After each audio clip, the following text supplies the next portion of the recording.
Сорлы басым-ай, бір қыздың етегін көтерем деп сорлап қалдым-ау. Бұл көрші подъезде тұратын жігіттің айтқаны. Темекі тартып, көлігімді шұқылап тұрған маған сәлем бере салып осылай деді. Не болды деп үлгермедім. Әңгімені асығыс-үсігіс өзі бастап кетті.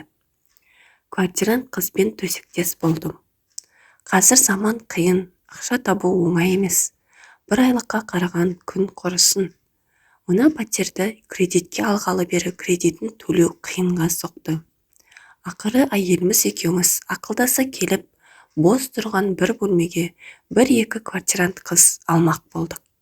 Ондағымыз табатын табысымыз кредитке кетсе де, қыздардың берген ақшасы шай болымызға жететін шығар деген үміт еді. Алғашында жас отбасын алсақ па деп ойлап едік, бірақ олардың келер-кетер қонағы ертең бөпесі болады. Үйіміздің опыр-топырын шығарады деп ойлай келе, бір бөлмеге екі қыз алдық. Бар бәле содан басталды. Екі қыздың бірі байдан шыққан жас келіншек еді. Бір сыдырғы түрі, сымбаты болған соң, кейде көзіміз түйісіп қалып жүрді. Оған да сол керек пе? Әйелімнің көзін ала бере маған ішіп-жеп қарайды. Біртүрлі екен. Кейде әйелім үйде болмай, мен жалғыз қалсам, шай қойып, мені бірге ішуге шақырып жүрді. Қазақтың тана көзін сүзбесе, бұқа жібін үзбейді дегені рас екен. Өзі сүйкеніп, өліп жүрген келіншекті үйде ешкім жоқ кезде қолынан тартып өзіме икемдеп едім, қойныма кіріп кетті. Әрі қарай түсінікті ғой енді. Еркек емеспін бе? Содан бастап үйде оңаша қалсақ, квартирант келіншекпен құшағымыз айқаса кетіп жүреді. Мұның соңы басыма пәле болып жабысарын білсемші. Бірден жалаңаш құшақтасып жатқанымды ұялы телефоныма түсіріп алып едім. Ыстық құшақта елтіп жатып, өшіруді ұмытып кетіппін. Содан кешке әйелім бір жерге хабарласайын деп телефонымды сұрап алған. Теледидар көріп, кішкене қызымды құшақтап жатқан едім. Әйелімнің жан дауысы шықты. Жүгіріп барғанмын. Әйелім еңіреп тұр. Қолында менің телефоным.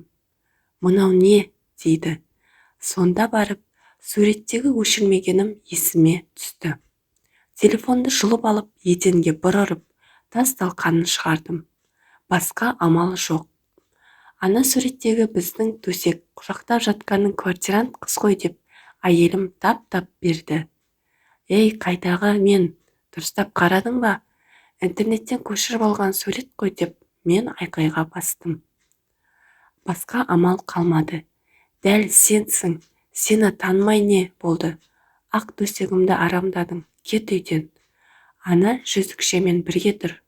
Оны да құртамын деп, әйелім айқайға басып жатыр. Ақыры үйден шығып кеттім. 2-3 күн әйелімнің ашуы басылсын деп, достардың үйіне қонып жүрмін. Қайтып келсем, әйелім үйге кіргізер емес. Не істеймін? Басым қатты. Квартирантпен төсектес болам деп сорлап қалдым. Мұңын айтып, зарланып тұрған көрші жігітке ештеңе айта алмадым. Не деймін? Нәпсіңе ие бола алмаған өзіңнен көр дегім келген, бірақ айтпадым. Өйткені осыдан бірер жыл бұрын біз жұмысқа кеткенде баламды қарап жүрген қызды көңілдес етіп алдым деп бір бөсіп еді, ендігісі мынау.